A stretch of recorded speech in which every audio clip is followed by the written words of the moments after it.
hablando sobre una patología que es la del dolor crónico.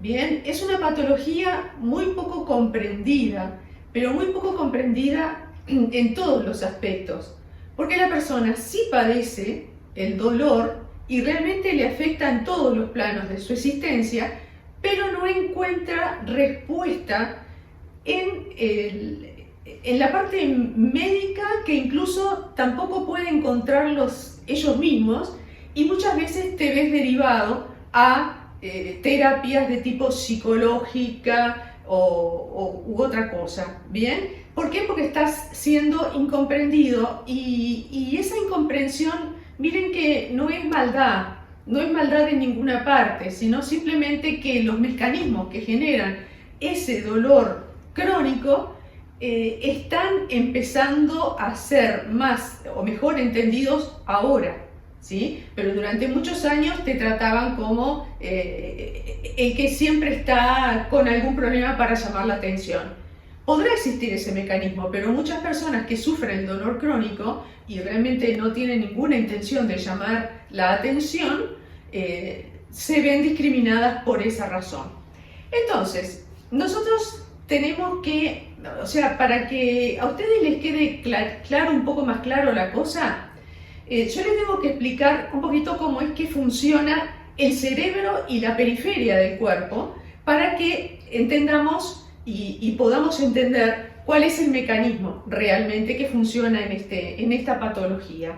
Muy bien. Cerebro, ustedes lo tienen acá. El cerebro es la central. El cerebro, cuando quiere que tú hagas algo, o sea, cuando tú tenés la intención de hacer algo, él le manda a través de las redes neuronales que tú ves en el cuerpo, ahí, le manda la orden al músculo, por ejemplo, a un bíceps, como este, bueno, no tanto tampoco, pero bueno, está, que haga el esfuerzo, ¿bien? Esa, ¿sí?, es una vía eferente, es decir, va del cerebro al músculo o a la parte distal que sea, ¿bien? Es una vía eferente, ¿bien? Existen las vías aferentes, o sea que vienen desde la periferia, desde los músculos, desde donde sea, al cerebro, pero ellas no ejercen acción. Lo único que hacen es traer información. Esas vías aferentes se llaman sensitivas, y esas lo que le dan al cerebro son varias informaciones. Pueden ser propioceptivas o nociceptivas. ¿Qué quiere decir propioceptivas? Yo en este momento estoy parada en mis pies y soy consciente de que estoy apoyando los dedos de los pies y los talones, pero no soy, o sea, sé que no estoy apoyando la planta del pie porque no tengo el pie plano. Yo sé que tengo mi brazo extendido para atrás a una determinada distancia y que estoy moviendo la mano. Esa es la propiocepción, es decir, cómo yo me percibo en el espacio. Y esa información la dan esas vías aferentes al cerebro. ¿Bien?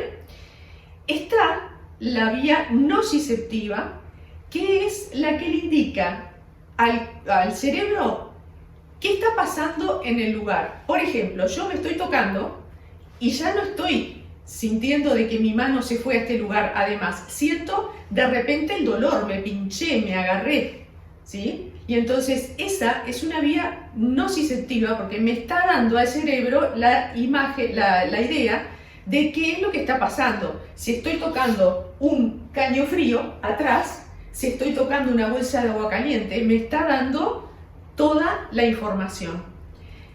La idea de la nocicepción y de esos receptores nociceptivos es fundamental. ¿Por qué? Porque cuando tú tenés un dolor, como el de la patología del hombro, por ejemplo, hiciste un mal movimiento y tenés un tirón, el dolor existe, es real, hay una causa. Entonces, la vía aferente le está diciendo al cerebro, acá hay dolor, acá duele, por lo tanto, bloqueemos. O sea, la persona se va a agarrar y no va a mover ese brazo porque le está doliendo. Hay una alarma. ¿Bien? Eso es un mecanismo normal, es un mecanismo que nos protege. ¿Sí? Les había hablado también de otro concepto que es faltaba hablar de un concepto que es la endocepción, que ese es más de característica mental, es decir, cómo me siento en relación a lo que estoy haciendo. Por ejemplo, estás andando en bicicleta y es un día de brisa suave, la temperatura está ideal, el sol está divino, ¿y vos cómo te sentís? Te sentís el rey del universo. Esa es la endocepción, me siento bien en mi cuerpo, qué bien que estoy. O, en el caso del dolor crónico, la persona que tiene esa nocicepción permanente del dolor, tiene, por lo tanto, una endocepción muy negativa, o sea, mi vida es un aplaste abajo de esta roca del dolor. Y es absolutamente miserable la sensación, y no es para menos. ¿Bien?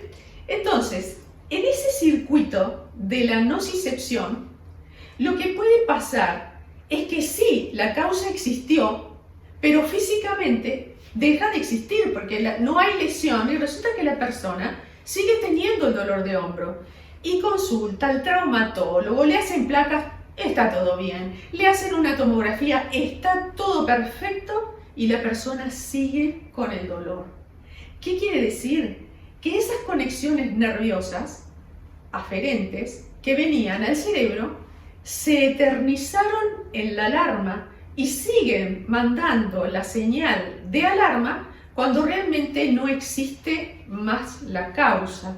Es decir, hay un problema en cómo se está administrando esa información a través de las neuronas al cerebro y por lo tanto lo que sucedió es que esa causa que generó el dolor y se terminó eternizando, determinó un cambio en las neuronas. O sea, las neuronas o las redes neuronales, son plásticas, es decir, son adaptables, se pueden reunir para una determinada cosa, se pueden separar, no físicamente, pero sí las conexiones, y en consecuencia tenés distintas acciones o distintas sensaciones. Bueno, en el caso se eternizaron mandando una información negativa y la plasticidad generó también un cambio en el cerebro y entonces quedó eternizada esa sensación. En muchos casos puede suceder que en esas dos puntas, entre el cerebro y la zona supuestamente afectada, en esa distancia puede ser que tengas una conexión neuronal más fuerte o hay más neuronas sensitivas, digamos, actuando para mandar el dolor en la zona donde originalmente hubo una lesión y entonces en ese caso los médicos ya no tienen más nada que hacer, bueno, te operamos. La operan y la persona se mejora. ¿Por qué? Porque en la operación hay un montón de terminaciones nerviosas que se van, se cortan y se terminó el asunto. En otros casos, las neuronas están normales, o sea, son un número determinado, pero la conexión cuando llega al cerebro se hace mucho más fuerte. Entonces, en ese caso, a la persona la van a operar y va a ser lo mismo que la nada. Hay muchos clientes que yo tengo, que recibo, que me dicen, mira, me operaron, no me sirvió para nada, me sigo doliendo. Quiere decir que la red no fue cortada en el punto donde debía ser. Pero ¿qué pasaba? A vos no te pueden ir a cortar adentro del cerebro una red que ni se conoce, que está, pero no sabes por dónde. Entonces no tenés solución en ese caso. En esos casos, a la persona se le dan varias alternativas, farmacológicas, obviamente. Y eso, miren qué es. De la parte del médico que en la angustia de ver al paciente cómo está, lo quiere curar de alguna forma y le da una medicación. Y también a veces de parte del paciente de que quiere la pastillita mágica que lo cure. Hay los unos y los otros. ¿Tá? Entonces, en ese caso, lo que van a hacer los médicos es, por ejemplo, darte corticoides. El corticoides es bárbaro si realmente lo que existe es una osteoartritis, o sea, una inflamación a nivel del hueso. Si hay un proceso inflamatorio que genera el dolor, va a andar muy bien, pero en muchos casos en el dolor crónico no existe el componente inflamatorio. De hecho, no existe ningún componente, porque es una red que está funcionando escandalosamente mal y quedó en su forma plástica deformada y deformó la información que le llega al cerebro. En otros casos, les van a dar, por ejemplo, antidepresivos, ¿sí? Y la persona dice, pero si yo no estoy deprimida, me molesta estar con dolor y la estoy pasando fea, pero tampoco da como para que me tengan dopado. Y la idea del médico cuando te receta un antidepresivo no es el tratarte una depresión, sino bajarte el umbral del dolor, ¿sí? Si tú ves las neuronas, la conexión, la sinapsis neuronal que yo te voy a poner acá, tú vas a ver que entre el cuerpito de la neurona de arriba y la de abajo hay un espacio, ese es el espacio sináptico. Cuando la neurona que viene del cerebro, pongamos que es la de arriba, llega la información nerviosa a través de ahí, lo que libera para hacer sinapsis con la otra son neurotransmisores, la serotonina, por ejemplo, a nivel de cerebro. Esa serotonina llega a la otra neurona y dispara la información que se requiere. Entonces, los antidepresivos lo que hacen, una vez que ese mensaje fue dado, la neurona lo que hace, ya que el mensaje se mandó, es recaptar la serotonina y mandarla para arriba, ¿tá? Ahora, o destruirla directamente. Lo que va a hacer el antidepresivo es inhibir la recaptación de la serotonina, o sea que la neurona no la puede agarrar más porque ese medicamento bloquea esa parte y deja la serotonina en la sinapsis mandando información. Significa bajando el umbral del dolor. Entonces es un buen mecanismo porque ya que no se puede solucionar tu problema de otra forma, hay que buscarlo de alguna manera posible, ¿sí? En otros casos, y sobre todo en el dolor neuropático del adulto, ¿sí? El dolor neuropático crónico del adulto, por ejemplo, a raíz de un herpes zóster, por ejemplo, la gente que tuvo varicela de chica y de adulto, se le declara una culebrilla que es sumamente dolorosa porque es bien neuropático el dolor. En ese caso, se le administra y es vía médico, o sea, vos no podés ir a la farmacia a comprar. Le dan pregabalina, ¿sí? La pregabalina es un precursor de la gabalina en sí misma, que es un neurotransmisor también, y que tiene incidencia de vuelta en esas neuronas que tú estás viendo, en esos cuerpos neuronales existen unos canales de calcio.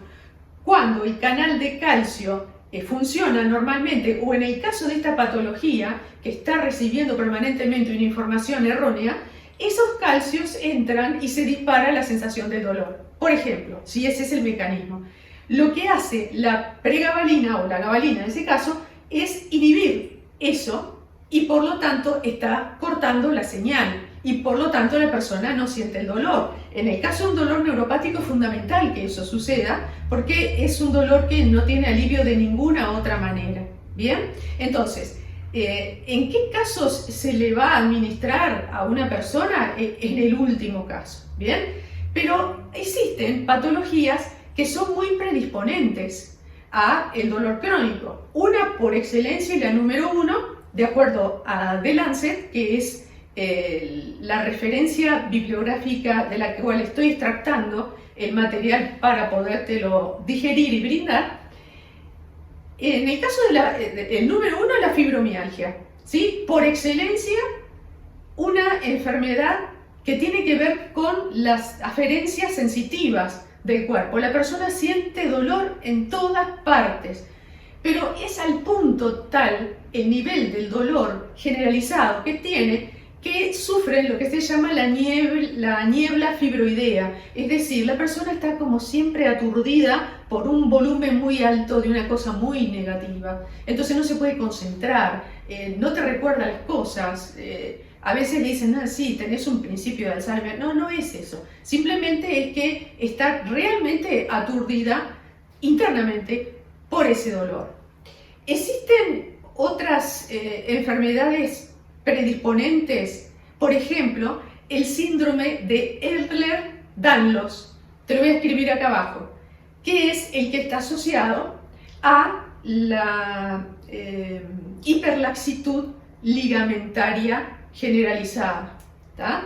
A veces hay pequeñas hiperlaxitudes que las mujeres tenemos mucho en los codos, por ejemplo, en las piernas, en personas que tienen, por ejemplo, las rodillas muy curvadas hacia atrás, tipo pata de banana, esas personas están teniendo una hiperlaxitud localizada ahí, de repente en otros lados no. Pero una persona que sufre este síndrome es una persona que vos, el dedo índice, hace así, le llega perfectamente acá porque es totalmente laxa. Y ese tipo de enfermedades predispone muchísimo a sufrir el dolor crónico.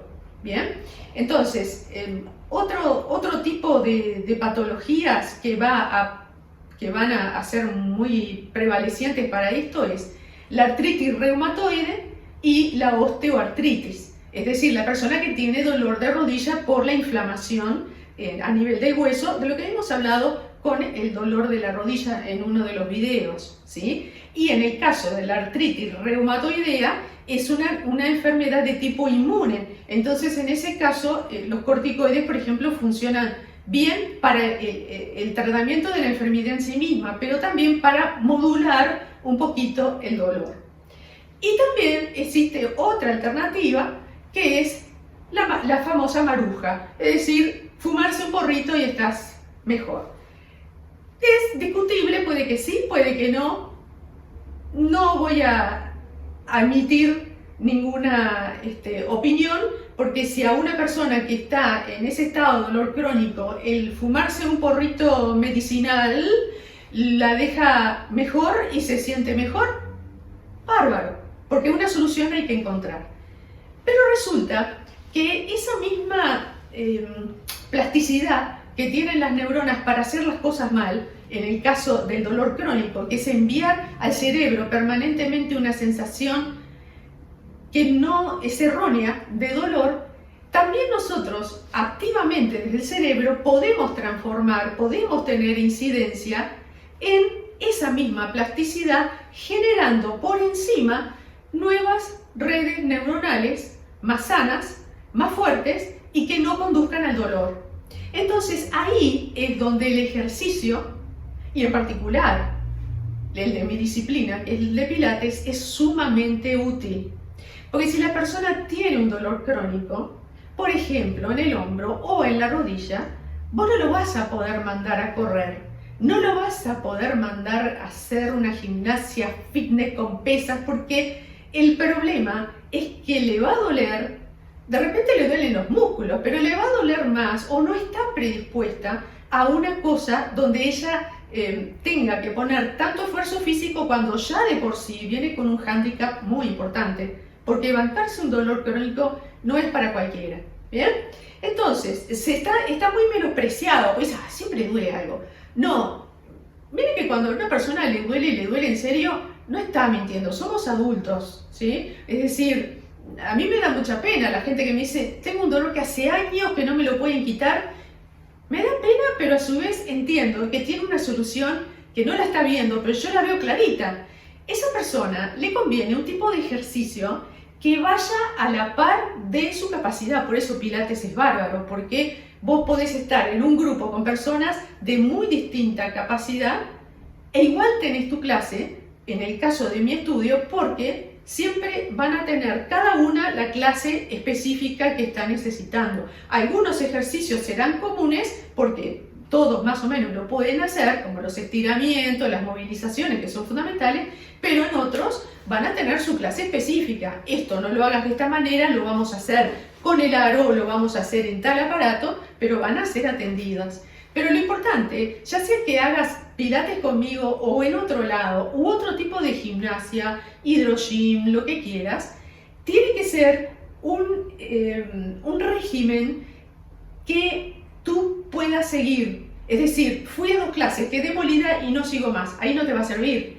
¿Por qué? Porque la plasticidad neuronal sobre la que nosotros queremos incidir requiere la repetición, requiere el hábito diario, ¿sí? Y requiere un esfuerzo de tiempo continuo, ¿sí? Porque ese dolor no se estableció de un día para el otro, le llevó un tiempito hasta que se generó la red equivocada. Nosotros lo que tenemos es un tiempo para generar una nueva red que venga sin aferencias del dolor. Entonces, un régimen de trabajo que tú lo puedas tener, yo no te digo que diariamente, pero una buena frecuencia semanal, que tú te vayas mejor dispuesta, que sientas que te está haciendo bien, que te deja energía para otras cosas y que el dolor a veces está, a veces no, y así hasta que un día digas, se me fue. Y no había ninguna razón para que no se fuera, simplemente la falta del ejercicio. Entonces no tenías necesidad de meterte en una farmacia encima, más allá de que a veces el dolor está y que no tenés alternativa, pero ponele, si vos querés solucionarlo a un cierto mediano o largo plazo, esta es una opción ideal, porque sí lo vas a poder mantener y sí te va a cambiar mucho la endocepción. Yo hace muchos años recibí una señora que venía con cara de mala en serio. Nos entraba, no te saludaba, estaba con huraña en clase, como poco receptiva, pero bueno, fuimos de a poquito trabajando, bueno, vas hasta acá, hacemos esto, irla un poco llevando de acuerdo a su capacidad también. Perfecto, pasó un mes y medio y un buen día la señora se aparece en la puerta sonriendo y me da un beso. Hola, ¿cómo estás? Que no sé qué, no se entendía nada. Y entonces sacándose los zapatos me dice, vos sabés que me he estado dando cuenta de que hace como 15 días que no me duele nada y me siento bárbara y no tuve que tomar más nada. Y lo único que estoy haciendo distinto es gimnasia, es pilates. O sea que voy a seguir viniendo porque esto es lo que me solucionó el tema. No te estoy vendiendo buzones. Cualquier instructor de pilates te lo va a poder decir también. Es decir, pilates lo que buscó en su momento no fue cuerpos perfectos, tallados, abdominales, todos marcados. Atletas no buscó nada de eso. Pilates lo que quería y lo que buscamos los instructores es el bienestar. Que tú te sientas bien en tus zapatos, que te sientas con ganas de otra cosa que no sea estar permanentemente cómo me duele, cómo estoy. Que ya el cuerpo te lleve a donde vos querés ir y que te genere lo que necesitas en tu vida. Así que acá estoy en próxima clase, ustedes van a poder, la gente que tiene dolor crónico, puede iniciarse en las clases que estoy mandando en este momento de la recuperación post-COVID, porque también en la gente que se está recuperando de un COVID, estoy hablando de un leve que quedó cansada o de un moderado en la que quedó cansada y medio detonada. En un COVID grave todavía no estaría en condiciones de poder hacer un pilates, sino que esa gente está en rehabilitación porque los daños por el COVID, y si es un COVID grave que estuvo varias semanas en CTI, no es así nomás que puede volver a hacer pilates enseguida, sino que tiene un tiempo muy importante de recuperación y de seguimiento médico. Pero en la clase que voy a dar sobre recuperando la capacidad pulmonar y recuperando la fuerza muscular en el post-COVID, para la gente de dolor crónico, para empezar un régimen de ejercicios y empezar a ver cómo es este asunto, les van a venir perfecto. Por eso que yo entre las clases de respiratorio y de muscular correspondientes al COVID, estoy mechando este video de dolor crónico porque lo que estoy queriendo es que la gente que sí tuvo el COVID, y ya te digo, fue moderado o leve, no le vaya a quedar alguna secuela de dolor crónico. Entonces queremos evitar eso. Y entonces ahí en el streaming metemos a las personas de dolor crónico porque todas juntas van a poder aprovechar esas clases y le van a ser muy útiles. Como siempre, chicos, yo les estoy haciendo extractos, como ustedes ven, de literatura médica de calidad. Es decir, no me estoy metiendo a internet y sacar lo que dice fulanito y menganito. No, esto es una revista científica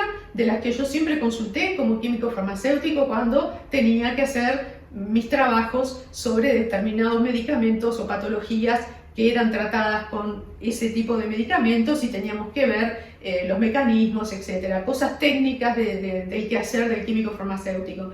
Y eso me quedó, es una buena deformación profesional que quiero mantener porque de alguna forma yo sé que los ayuda a ustedes a entender patologías que de otra manera no les explican o no hay una información que te la dijeran y que te sea de tan fácil entendimiento. ¿Sí? Cualquier cosa, igual espero sus comentarios y si tienen alguna otra, digamos, inquietud, me la pueden hacer llegar y con gusto hablaremos del caso de la patología o de lo que a ustedes les está motivando. Así que por hoy no tengo otra cosa más que invitarlos a todas las clases que se refieran al post-COVID para las personas de dolor crónico, porque le van a andar muy bien, porque no van a hacer movimientos muy importantes, muy fuertes, y ustedes van a poder ir viendo el trabajo que yo hago. Así que los espero